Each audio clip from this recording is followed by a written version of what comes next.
Boa noite, igreja. Que a graça e a paz do nosso Senhor Jesus Cristo sejam derramados sobre as nossas cabeças nessa noite. Eu não canso de falar que é um prazer muito grande estar junto com a igreja. Nós somos o povo de Deus. Então nós estamos juntos na mesma visão, compartilhando a palavra que nos liberta.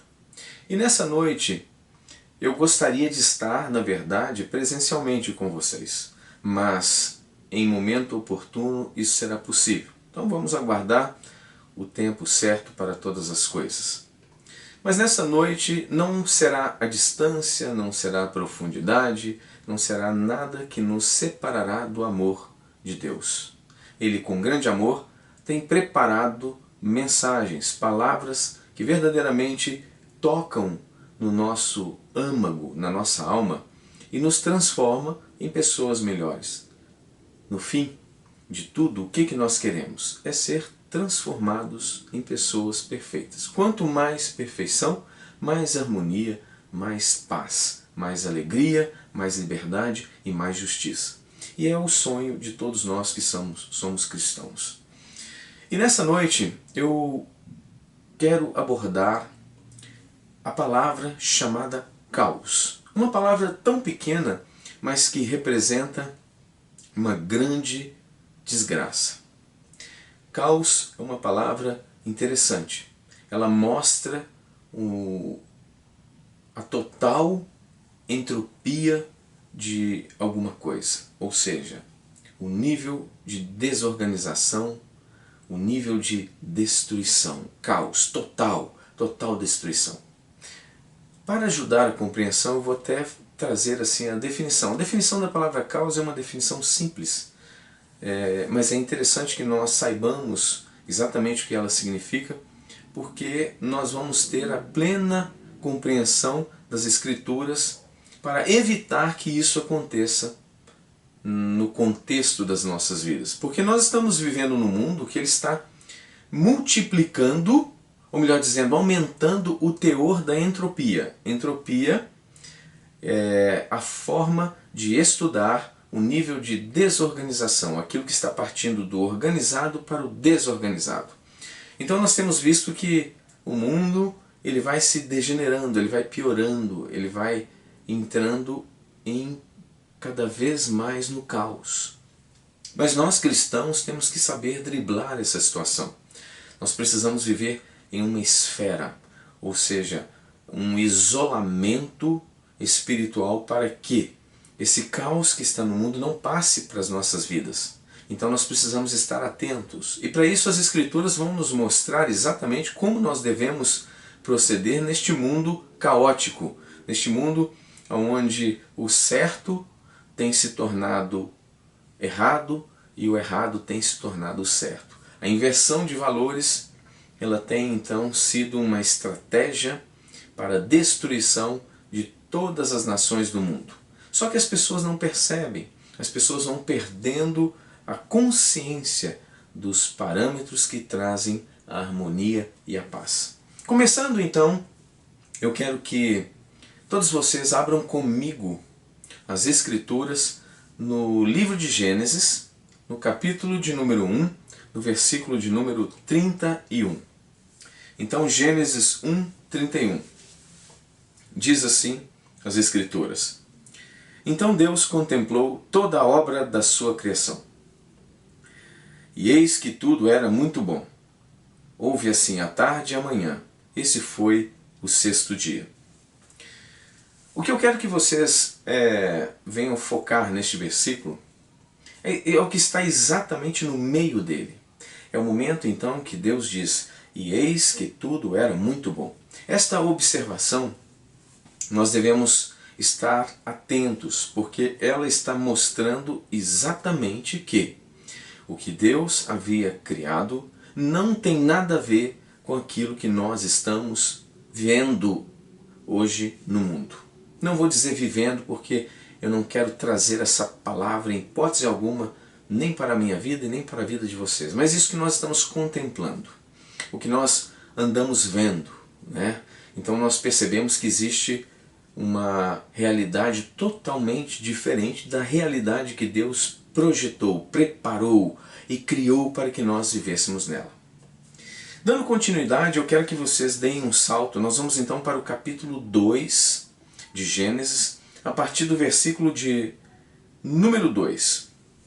Então, Gênesis 2, versículo de número 2. Diz assim: No sétimo dia, Deus havia terminado a obra que determinara. Nesse dia descansou de todo o trabalho que havia realizado. Então abençoou Deus o sétimo dia e o santificou, porquanto nele descansou de toda a obra que empreendera na criação.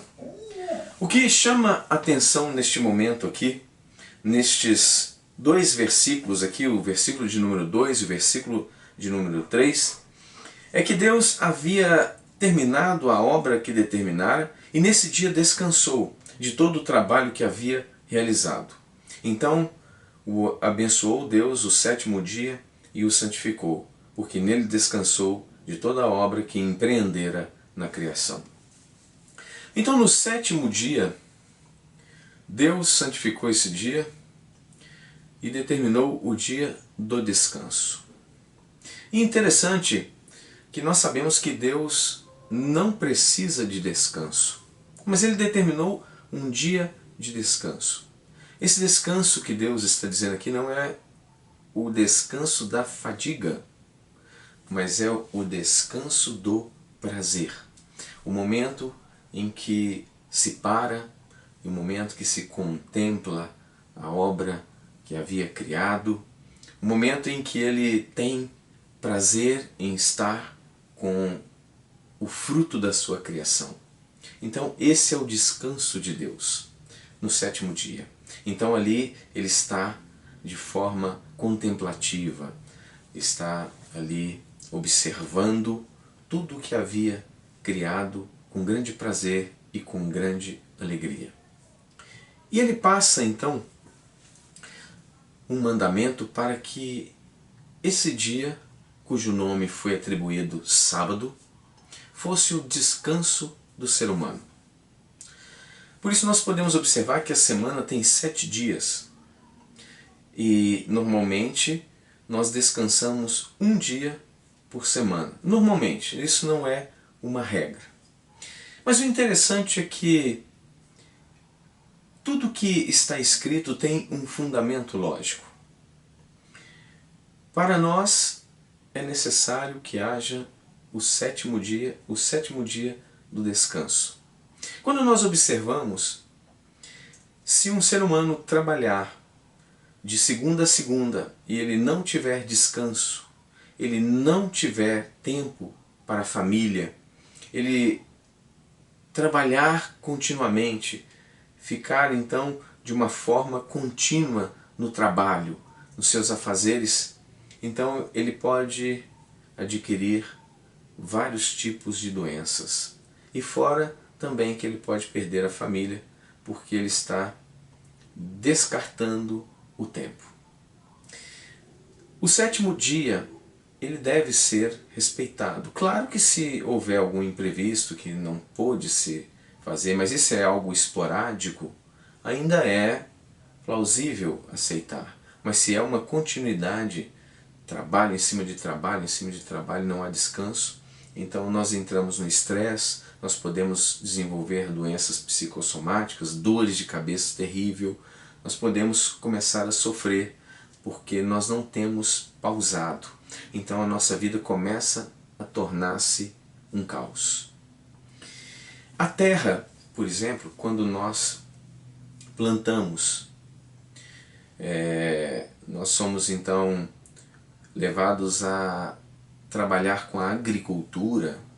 O que acontece? Nós podemos usar a terra por 6 anos, mas o sétimo é necessário que haja o descanso. Isso também está na palavra de Deus. Mas se não houver descanso, a terra não vai mais produzir bem. A terra não vai dar o retorno desejado, porque ela precisa de 1 ano a cada 7 para refazer as suas propriedades, para que a agricultura tenha o seu retorno. Eu estou falando apenas do sétimo dia. Então, quando o sétimo dia ele é violado, que é o sétimo do descanso, ou o sétimo ano da terra, quando nós violamos estas leis, então nós percebemos que a coisa já não começa a funcionar bem.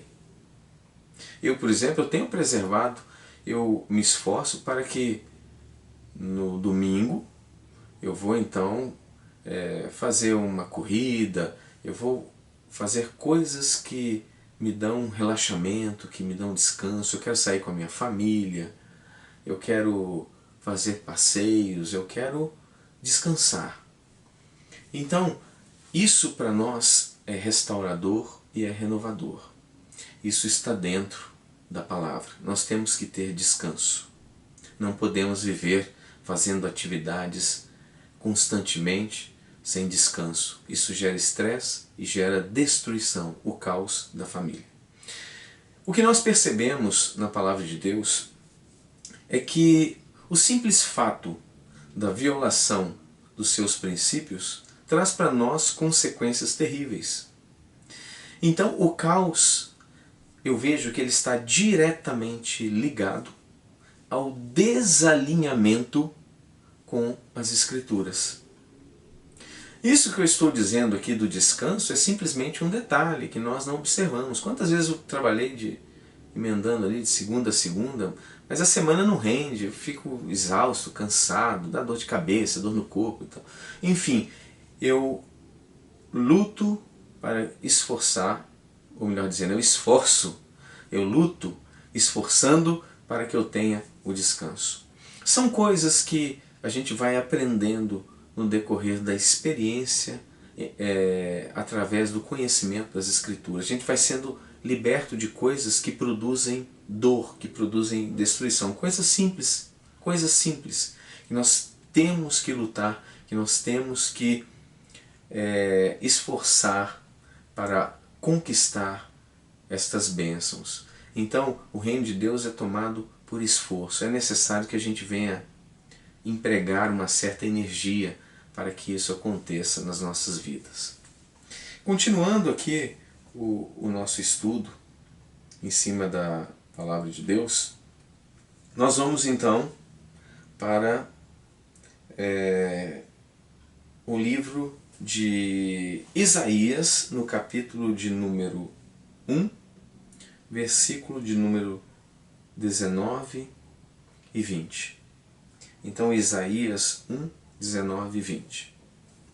E nós temos que lembrar que tudo que Deus criou estava sempre em perfeita harmonia e equilíbrio. Proposta literal e irrecusável para uma vida melhor é o que eu vou ler agora. Então, essa proposta, literalmente irrecusável para uma vida melhor. Preste bastante atenção no que nós vamos ler no livro de Isaías. Se quiserdes e me ouvirdes, comereis o melhor dessa terra. Contudo, se recusardes e fordes maldosos e rebeldes, sereis todos devorados à espada, porque a boca do Senhor o disse. Esse versículo, ele às vezes passa batido. A gente conhece, a gente tem ele decorado, mas nós não temos ele examinado. Então ele diz assim: se quiserdes e me ouvirdes, comereis o melhor dessa terra. Em primeiro lugar, nós temos que lembrar que Deus respeita o livre-arbítrio.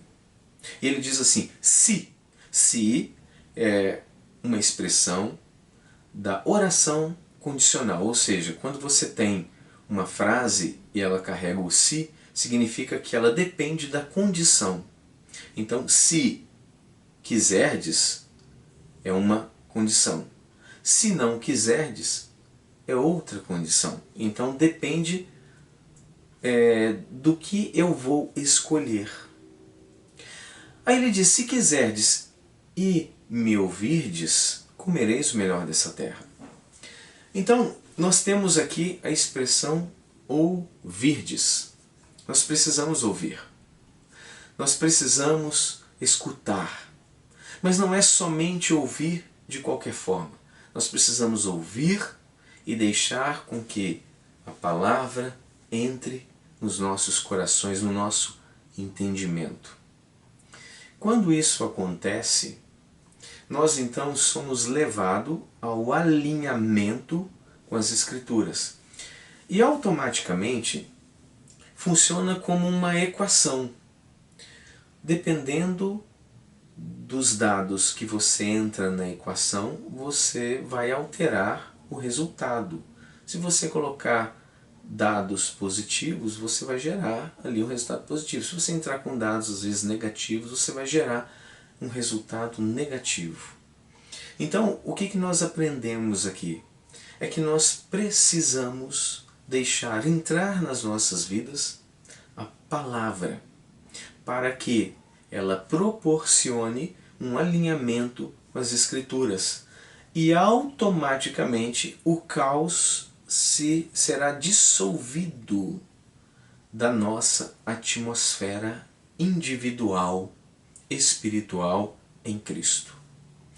É onde se cumpre aquilo que o apóstolo Paulo diz lá no Novo Testamento, que ele diz assim, que somos embaixadores de Jesus Cristo. A embaixada que ele estava dizendo era exatamente isso. É você estar vivendo em um local, mas em outra realidade. Quando nós examinamos criteriosamente esta analogia que ele utilizou falando da embaixada, nós entendemos o seguinte. Eu vou dar um exemplo que vocês vão entender claramente. Nós temos países que estão vivendo o caos. Por exemplo, o Congo, né, na África. Então, é uma região que as pessoas estão passando fome, estão vivendo o caos.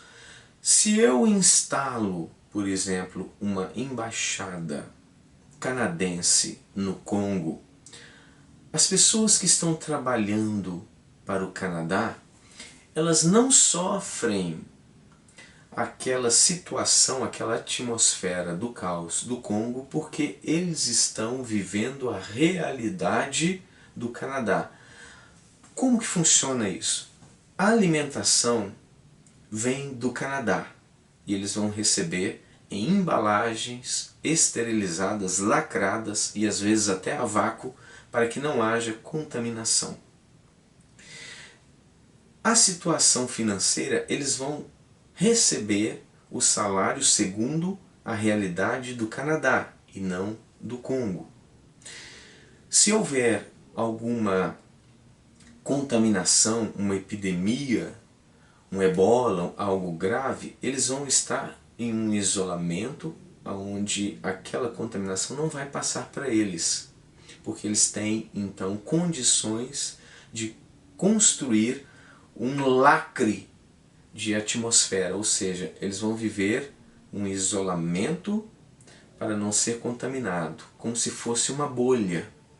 Então, tudo isso que eu estou explicando aqui é para mostrar que aqueles que estão, os canadenses que estão trabalhando na embaixada canadense no Congo, eles não vão viver a realidade do Congo.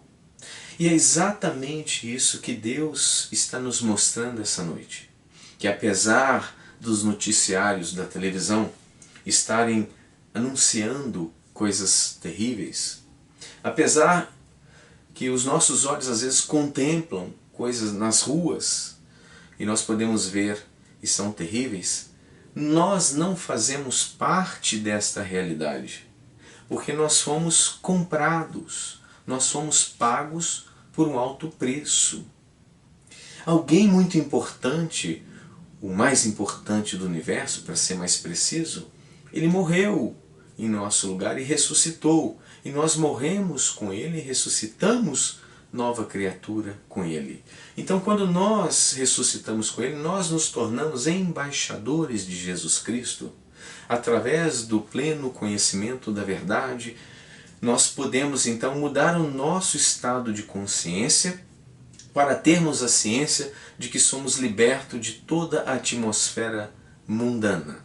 Quando eu digo mundo, não estou me referindo ao planeta. Nós podemos chamar sim, de mundo. Nós estamos no mundo, mas nós não pertencemos ao sistema caótico que administra este mundo. Nós não fazemos parte dele, porque nós vivemos segundo a realidade do nosso mundo, o mundo perfeito.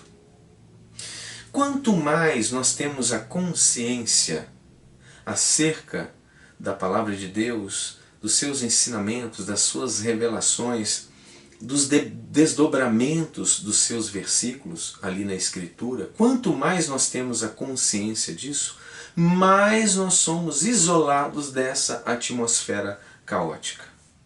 Isso nós podemos perceber tanto a vida profissional, a vida conjugal, a vida social, a vida espiritual, tudo sofre uma alteração positiva. Então o nível de entropia ele começa a sofrer redução à medida que nós vamos tendo consciência das revelações, das entrelinhas, dos segredos e dos mistérios do reino, o qual ele tem prazer em nos revelar. Quando vê em nós, dentro dos nossos corações, a boa vontade em aprender o que é novo, Deus ele se alegra e ele manifesta o teu poder. E quanto mais nós conhecemos as Escrituras e as praticamos, mais nós nos tornamos fortes e mais nós temos discernimento das coisas do mundo e sabemos viver uma vida sadia sem sofrer a contaminação do sistema. Então Deus, ele nos ensina todas as coisas. Ele tem o prazer de nos revelar isso. Dando continuidade, então, eu quero dizer a vocês que no meio do caos, Deus tem uma vontade agradável e harmoniosa para os seus filhos. Como retornar à vida harmoniosa? Devemos rejeitar o sistema do mundo. Então, em primeiro lugar, nós temos que rejeitar o sistema que administra o mundo. O sistema, ou seja, o sistema operacional do caos, né? Eu gosto de usar às vezes uma linguagem técnica porque nos ajuda a discernirmos melhor ali as escrituras. Então nós temos, por exemplo, hoje nós usamos o sistema operacional Windows, né? Quando entra o vírus, ou seja, é um sistema operacional da destruição, ele contamina e você pode perceber que o Windows, apesar de ser um sistema operacional de qualidade, ele começa a ficar travando, ele vira um negócio. E você fica querendo até jogar o computador pela janela, não é verdade? Quem nunca pensou nisso, né? Mas então, o Windows, ele então começa a ser um sistema operacional do caos. Por quê? Porque ele já foi contaminado com a destruição, com a morte. E nós que estamos conhecendo a vida, porque no mundo, num país que é onde se você passa a perna no outro e levou vantagem, você é o cara esperto. Então nós estamos vivendo nisso.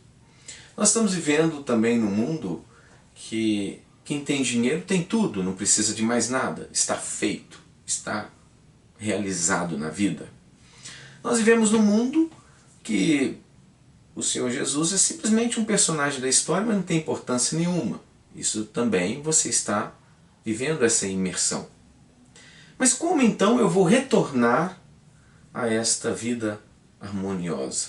Como que eu vou retornar a uma vida que estava preparada para mim? A uma vida de equilíbrio, sendo que o mundo já foi todo estragado. Quando nós nascemos já estava bagunçado, já estava tudo desorganizado. A morte entrou e ela passou a todos os homens e agora nós precisamos resolver essa questão. Nós precisamos entender como funciona esse processo restaurador da nossa vida.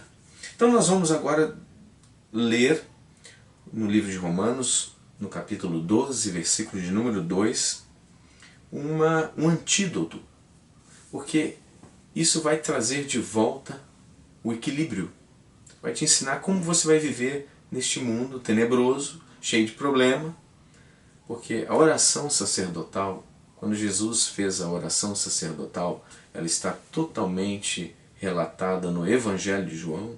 Ele diz assim: Pai, não te peço que os tire do mundo, mas sim que os livre do mal. Então, seria muito interessante para nós, né, aceitarmos as condições do reino, receber o Messias, o nosso Senhor Jesus, como o nosso Salvador, e viver essa realidade e sermos tirados do mundo, né? Seria maravilhoso. Mas Ele quer que nós sejamos a luz do mundo e o sal da terra, assim como Ele foi, para que outros também sejam alcançados. Ele nos deu então essa missão. Os anjos até queriam, mas não lhes foi dado, foi entregue aos homens. Então, nós podemos esquecer essa questão de aceitar Jesus e ser levado para o paraíso. Vamos viver a nossa realidade. Então diz assim: e não vos amoldeis ao sistema deste mundo, mas sedes transformados pela renovação das vossas mentes, para que experimenteis qual seja a boa, agradável e perfeita vontade de Deus. Aqui está o segredo resumido em um versículo. Eu acho esse versículo maravilhoso. Ele diz o seguinte: não vos amoldeis. O que é amoldar? Amoldar é você tomar forma. Então, vou dar um exemplo. Quando você vai fazer um bolo, aí você vem com aquela mistura ainda no estado líquido, ali um pouco cremoso, e você coloca então aquela mistura preparada na forma. E depois que é levado ao calor e o bolo está pronto, você pode observar que ele tomou a forma daquele recipiente que você colocou. Ou seja, ele amoldou a forma. Então nós podemos ver que muitas peças são fabricadas através de formas. Peças de carro, por exemplo. Então são fabricadas nas formas. Então vem o metal em estado líquido, em altíssima temperatura, ele é derramado naquela forma, ele passa pelo processo de resfriamento. E depois que tira então aquele metal que foi derramado naquela forma, ele está exatamente amoldado ao recipiente que ele foi colocado. Então, em primeira instância, nós temos que entender que nós precisamos evitar a adaptação ao sistema do mundo. Então, eu não posso, por exemplo, adotar um molde do mundo e dizer assim: eu agora vou ser esperto, eu vou passar a perna nos outros, porque é normal, é cultural, é aqui do nosso Brasil. Então, eu não posso. Então, os meus negócios, ele tem que ser transparente. Ele não pode ser escusos, obscuros, nada disso. Ele tem que ser transparente. Então eu não posso me moldar a isso. Eu não posso sair também à mercê da prostituição. Mas todo mundo sai para a balada, entre aspas. Todo mundo quer curtir a noite, quer fazer um monte de coisas. Eu não posso também me amoldar a esse costume, a essa tradição brasileira. Então, se nós começarmos a observar o sistema, nós vamos ver que várias cláusulas do sistema do mundo, eles não têm alinhamento com as cláusulas do sistema do reino de Deus. Então vão entrar em conflito. Eu não posso, então, me amoldar ao sistema do mundo. Então, o primeiro passo é esse. Eu enrijeço a minha posição para ter uma vantagem de prazer e equilíbrio na minha vida e agradar o meu Pai, que é o Criador. Nós temos que entender que esta renúncia ao sistema, ela é uma renúncia que vai proporcionar muito lucro em todas as áreas da nossa vida. Muitas pessoas têm entendido um versículo que diz assim: a porta que leva ao reino de Deus, ela é estreita e de difícil passagem, e são poucos que entrarão por ela. Agora, a porta que leva à perdição, ela é ampla e espaçosa, e são muitos que entrarão por ela. E eles criam então uma associação interessante, é que a vida no mundo, ela dá tudo certo, é uma maravilha. E a vida do cristão é uma vida surrada, uma vida sangrenta, uma vida de pobreza, de só dificuldade. E quando na verdade isso é uma grande mentira. Ali Deus está falando da acessibilidade, ou seja, Ele está dizendo da entrada. Então, o caminho que leva, vamos dizer que a perdição fosse uma cidade e os céus fosse outra cidade. Ele está dizendo, olha, para você chegar à perdição, a rodovia que vai levá-los lá, ela é ampla, espaçosa, pedagiada, você não vai ter dificuldade nenhuma, você vai dirigindo tranquilamente, você vai chegar muito fácil à perdição. Já na estrada da cidade dos céus, você vai ter uma cidade muito estreita, ela não é asfaltada, então você tem que ter muito cuidado para passar, ela é difícil acesso, mas você vai chegar lá também. Então você tem duas opções. Agora, ele não está dizendo que se você for pela estrada da perdição, você vai ter uma vida boa e agradável, equilibrada, uma vida de prosperidade, de abundância. Ele não disse nada disso. Muito pelo contrário, o caminho que leva à perdição é fácil, mas viver a perdição é uma desgraça. Quantos pela noite eu vejo aí drogados, andando como zumbis, pele e osso, não comem, todo sujo, mal cheiroso, pegaram a estrada da perdição, fácil, chegaram lá, mas a vida da cidade da perdição não é boa. Quantos perderam a vida? Chegaram lá, se envolveram nos crimes, em assaltos, em roubos, e foram ali baleados pela polícia. Acabaram a vida deles. Chegaram lá fácil. Aqueles que vendem drogas, então chegaram às vezes fácil, o dinheiro é fácil, tudo fácil, mas quantos deles já perderam as suas vidas? Chegar ao caminho então da prostituição, muito fácil, mas quantos que entraram na prostituição não saíram mais, muitos contraíram doenças terríveis, muitos morreram, porque é um ambiente hostil, é um ambiente de morte. Então, não existe essa situação de que a vida no mundo é fácil. É só nós andarmos por aí, nós vamos ver que não é. Eu conheço muitas pessoas que têm muito dinheiro. E eu não queria estar na pele delas, porque é uma desgraça. É uma vida conturbada, parece que eles estão na miséria, é confusão, é tristeza, é angústia, é suicídio, é depressão, é um monte de coisas. Por quê? Porque estão vivendo no caminho fácil. Chegaram ao destino que o caminho fácil o conduziu. Agora, o caminho que leva à cidade dos céus, ele já tem uma certa dificuldade. Porque no caminho, às vezes nós recebemos ofertas de fazermos negócios obscuros, aí nós temos que rejeitar. No caminho, às vezes, tem a proposta do adultério, nós temos que rejeitar. No caminho, às vezes, nós temos proposta de enriquecer ilicitamente, mas nós temos que rejeitar. No caminho, nós temos as ofertas das drogas, nós temos as ofertas do sistema do mundo, nós temos ofertas de todo tipo de tentação.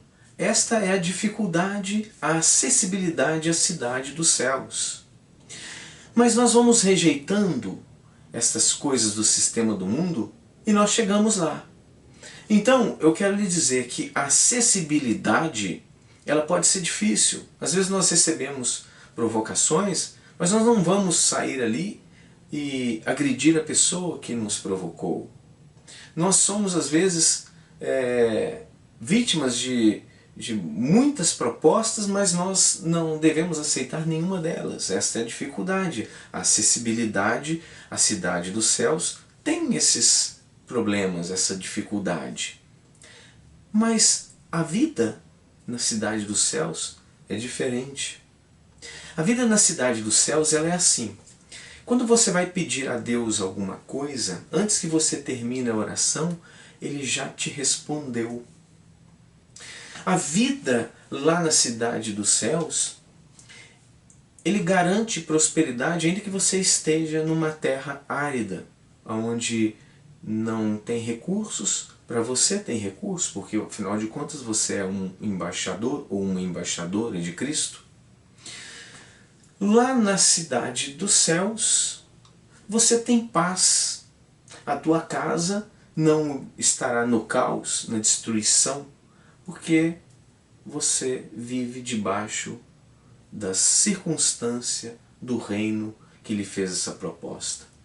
Então, o acesso tem as suas dificuldades, tem as suas renúncias, mas a compensação é muito melhor. Muitos saíram de casa e não voltaram, mas na cidade dos céus nós entraremos e sairemos abençoados, porque está escrito que se dermos ouvidos à voz do Senhor nosso Deus, e em todos os mandamentos que Ele nos ordena, benditos seremos nós ao entrar e ao sair. Na cidade dos céus, se você morar no campo, você é abençoado. Se você morar na cidade, você também é abençoado. Em todo o tempo, você é abençoado. Na cidade dos céus tem proteção. O Senhor diz, eu amaldiçoarei aqueles que te amaldiçoarem e abençoarei os que te abençoarem.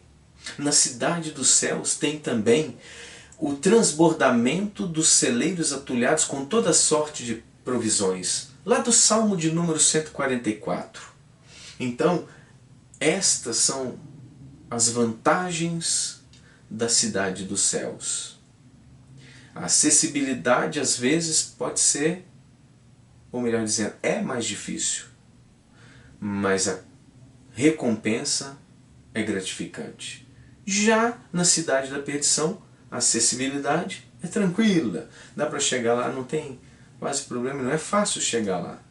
Mas o problema é sair de lá, porque lá na cidade da perdição tudo dá errado. Algemas são colocadas nos pés e nas mãos. As cadeias são de bronze. Os ferrolhos, eles trancam a vida das pessoas. E lá a tristeza reina, a enfermidade anda de casa em casa. E na cidade dos céus, diz assim, que 1000 cairão ao teu lado e 10.000 à tua direita, mas você não será atingido. Somente com os teus olhos verás o castigo dos ímpios. Fizeste do Senhor o teu refúgio e do Altíssimo a tua habitação, nenhum mal te sucederá. É assim que funciona na cidade dos céus. Então, nesta noite, aonde nós vamos querer trilhar, caminhar?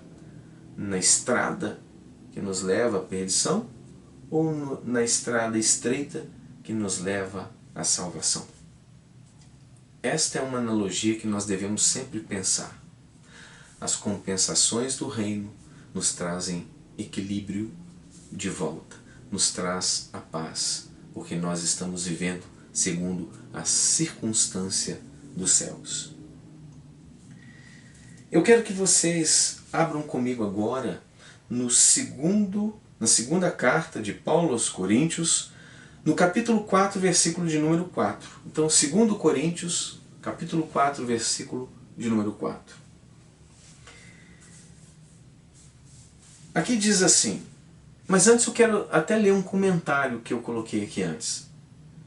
O maligno cauterizou o entendimento dos incrédulos, fez com que muitos cristãos também seguissem tradições, para que a palavra que transforma não fosse anunciada. Então, este trabalho de cauterização da mente é um negócio muito perigoso. E eu quero que vocês também sejam vacinados contra essa artimanha.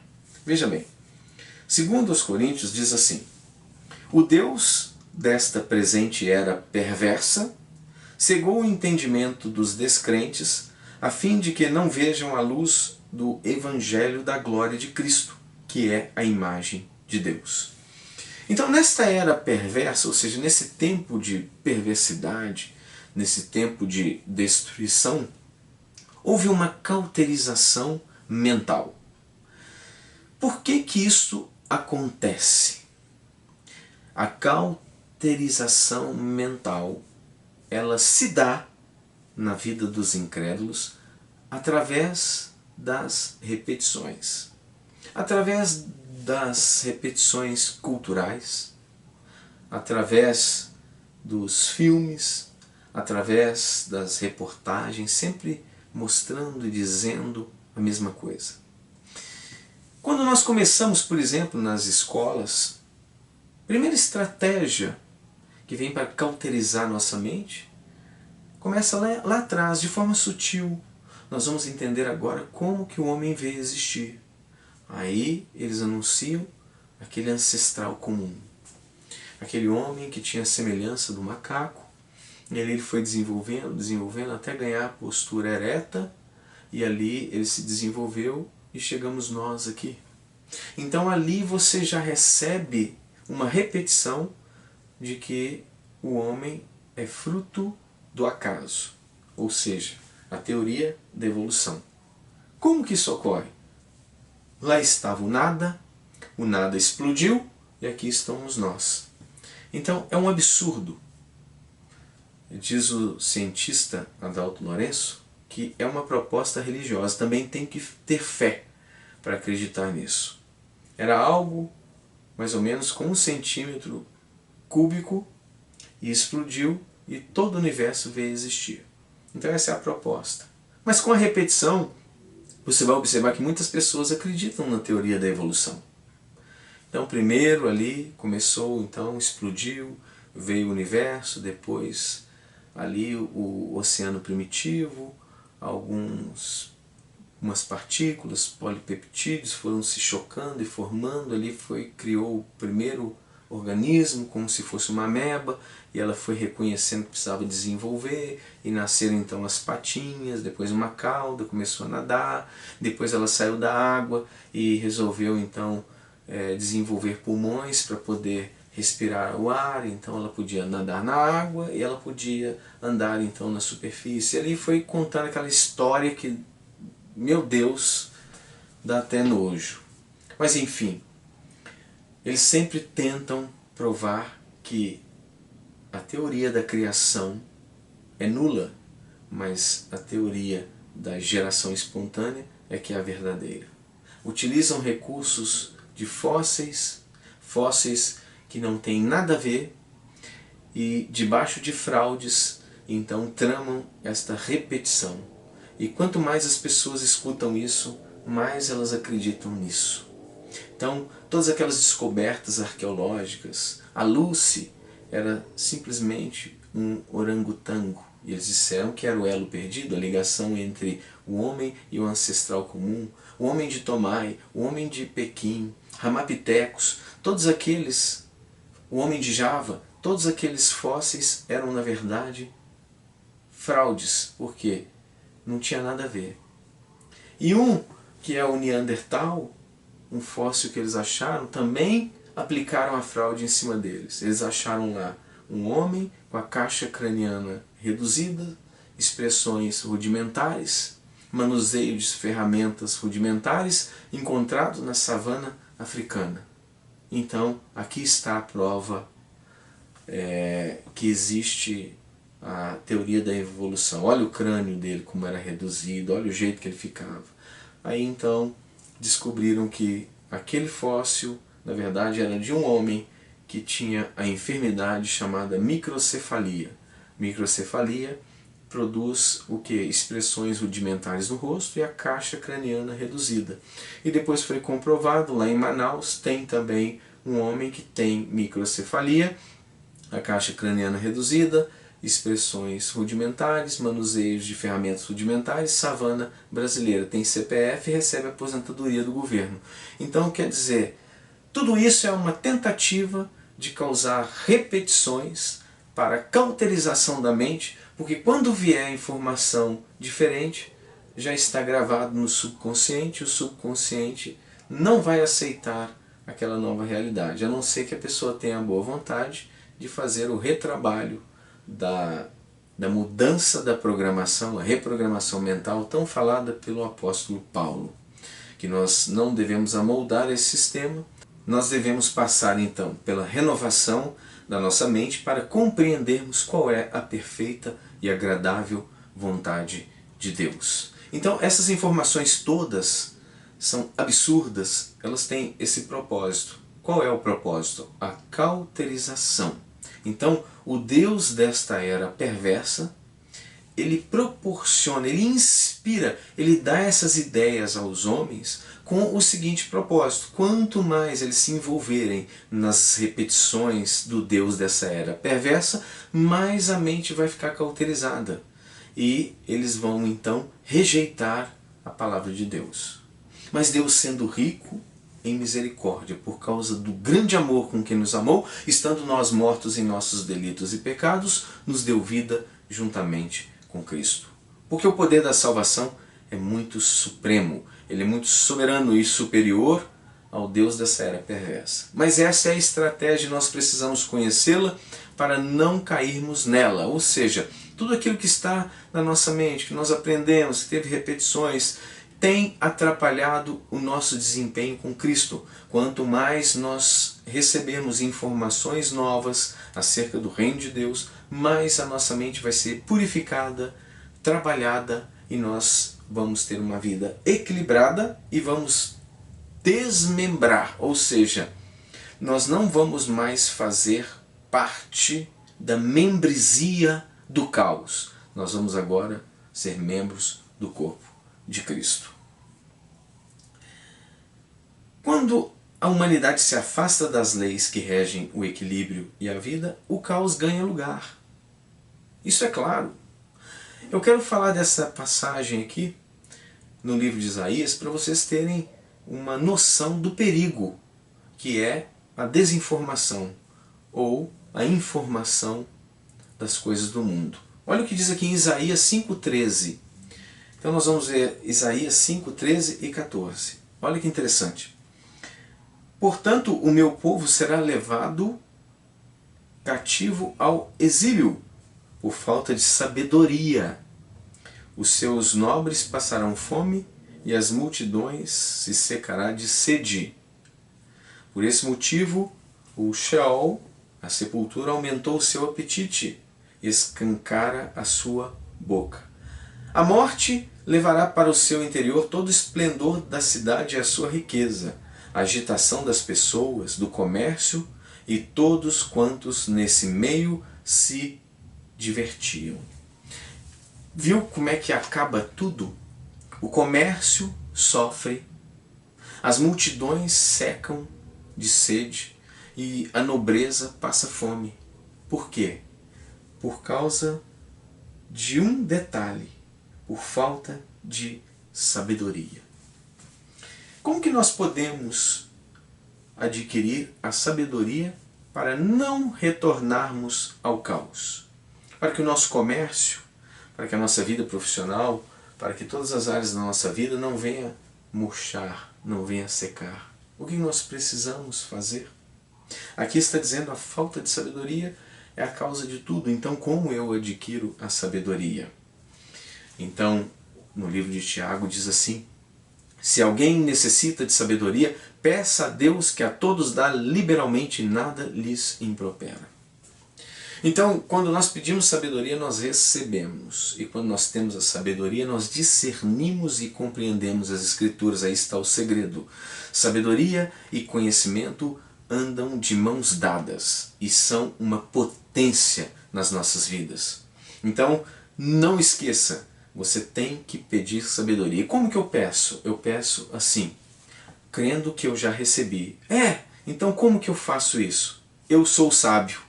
Quando você diz esta afirmação, é uma afirmação de quem já recebeu. É simples assim. Eu sou sábio. Eu sou portador da sabedoria de Deus, porque Ele já me deu. E todo dia você vai fazer isso naqueles horários, que eu não vou falar de novo, que eu ensinei nas palestras anteriores. Por favor, vocês olhem lá. Por que eu não vou falar de novo? Senão vão tomar muito tempo. Então, o que acontece? Nós temos que fazer novas repetições. Nós temos que lançar novas informações e aí nós vamos nos descontaminar e descauterizar a nossa mente. Então a nossa mente não vai mais ser como a dos incrédulos, porque eles são tão cauterizados com um propósito, não ver a luz do Evangelho. Por que o Evangelho tem luz? Porque a informação contida nele vai liberar a luz divina e a luz divina vai proporcionar libertação do mundo do caos, exatamente o que o maligno não quer. Não dê esse prazer ao maligno. Por favor, ame as Escrituras. Mais uma confirmação disso tudo que eu estou dizendo é em Oséias 4:6, que diz assim: Eis que o meu povo está sendo arruinado, porque lhes falta conhecimento da palavra. Então, peraí, o meu povo está sendo arruinado? Por qual motivo? Ah, porque eles estão vivendo um momento difícil. Não.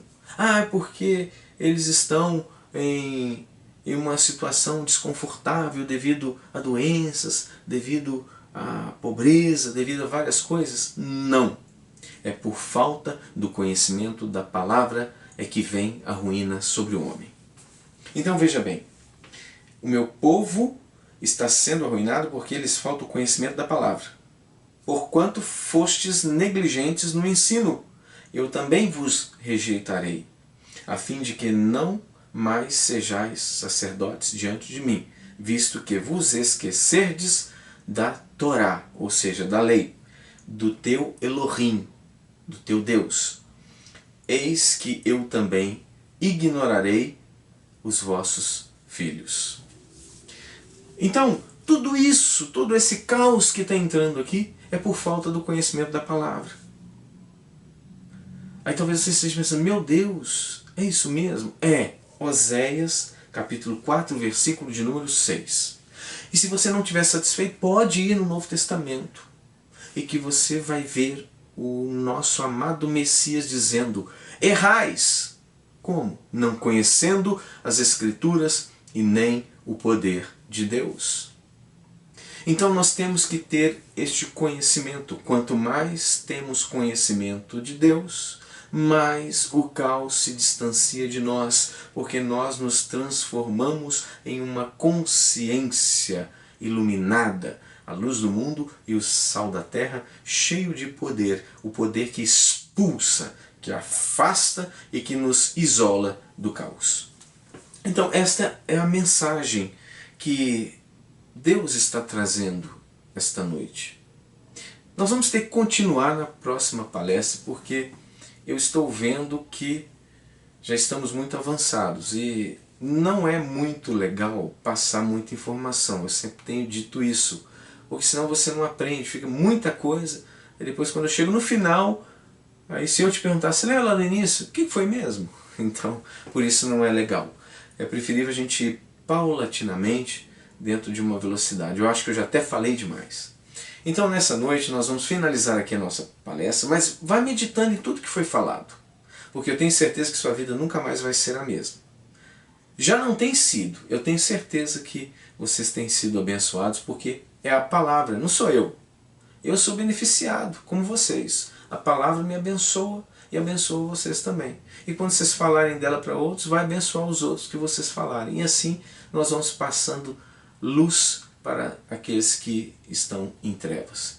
Eu deixo aqui um grande abraço e o desejo, as minhas petições é que Deus os abençoe poderosamente em todos os caminhos e que faça resplandecer sobre cada um o sol da justiça e que transbordem os teus celeiros atulhados com toda sorte de provisões e que nós possamos dizer grandes coisas fez o Senhor por nós e por isso estamos cheios de alegria. Um grande abraço, que Deus te abençoe e até a próxima quarta-feira.